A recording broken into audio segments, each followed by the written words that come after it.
There once was a time when uttering the name Kraken sent chills down a mariner's spine.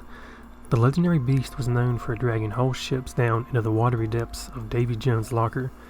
Today, we see the monster largely as fiction, but that doesn't mean it doesn't have ties to reality. Everybody, this is Monsters Folklore, and I've done a few of these, as me scratching my beard, but I've done a few of these videos where I talk about different, supposed facts about creatures. Today, I'm going to be telling you some pretty interesting facts about the Kraken you might not know. Now, number one, it comes from Norwegian folklore. According to 13th century Norse legend, hero Over Oderin and his son came into contact with two threatening creatures from the deep. Now, one of these encounters is later described in detail by Conagus, a Norwegian educational text written in the same century. Kraken comes from the Norwegian word kruk, or I believe it's kruk, which is probably related to the German krake, which means octopus. Now, number two, the Kraken was originally more crab-like. While many modern depictions show the Kraken as a giant squid-like creature, earlier accounts of the beast described it as having spindly appendages like a crab's. Now, number three, now you might probably already know this, or you should by now, but it is far, far larger than your little boat. Accounts disagree on exactly how big the Kraken really is, but one thing is certain, it's pretty big. I mean, it's effing huge. Now, descriptions go from vague, like the length of 10 ships, to more specific, like a mile and a half long. Now, some stories say that unlucky sailors would mistake the beast for an island and try to land on it. These foolish seagoers would then be dragged down into the ocean. Now, I'm telling you, that is how I would want to go if I was back in these times. Now, number four, you know it's coming when you see fish rise to the surface. If sailors saw gurgling bubbles, surfacing fish, or a plethora of jellyfish, they knew something was up down below. While fleeing sea life always preceded the Kraken's approach, their appearance unfortunately didn't give sailors enough time to get out of the way. The monster's great size and many tentacles make it a difficult predator to evade. And you gotta think about it, if you are on a boat and you see a massive shadow, bubbles all around you, sea life coming up to the top, you're really not going to have enough time to go anywhere, because I mean, you gotta think about back in these old pirate days, they didn't have no gas propelled propellers or nothing like that. They had pretty much the wind in the ocean, so you pretty much have no chance. Now, number five, Kraken feces works as fish bait. Now, Bishop Eric wrote extensively about the Kraken in his 1750s book, The Natural History of Norway. In it, he proposed that the great beast ate a great deal of fish, and therefore his waste must also be fairly fishy. Now, the smutty concoction was allegedly so delicious smelling to other fish that they would come and congregate around it. The Kraken could then, pounce on some meal and produce more bait, continuing this cycle. But I'm telling you right now, I would not want to be the boat dumping this so-called bait out into the ocean.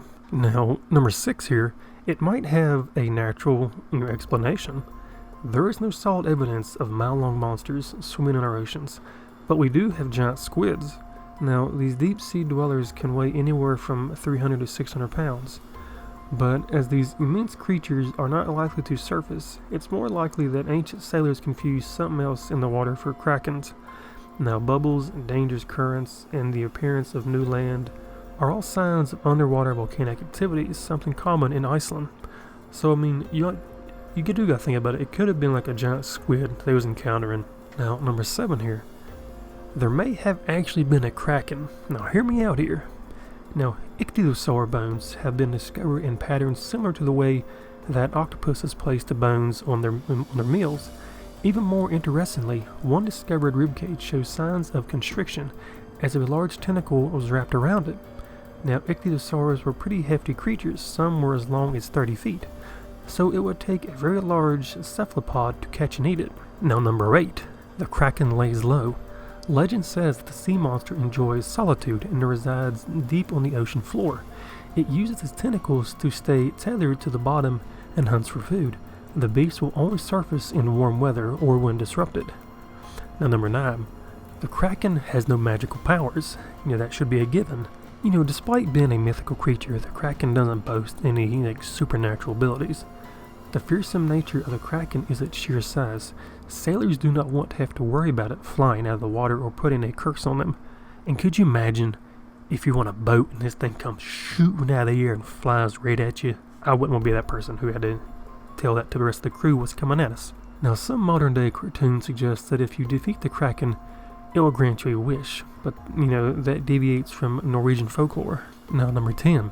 Sailors had to worry about not only the Kraken itself, but also what it left in its wake.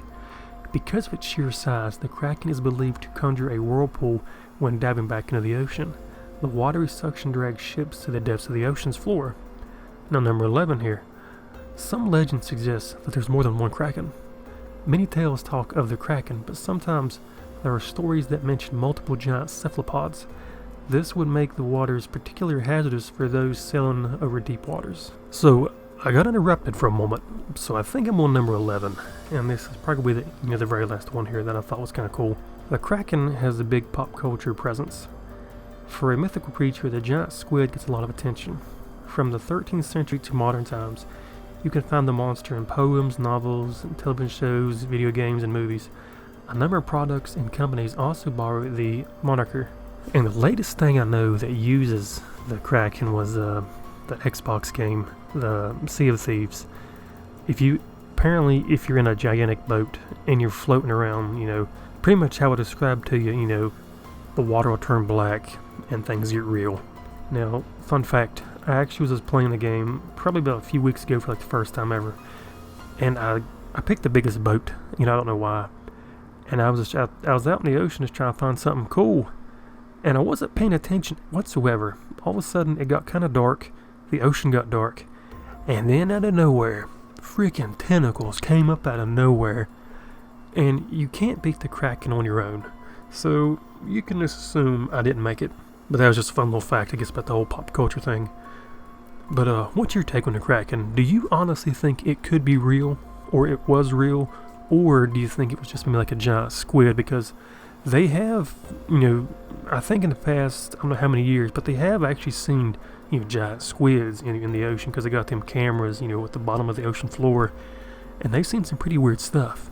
If you enjoyed the video, give it a like, share the video if you want to, give it a comment, tell me your opinion on everything, and thank you, and I'll see you later.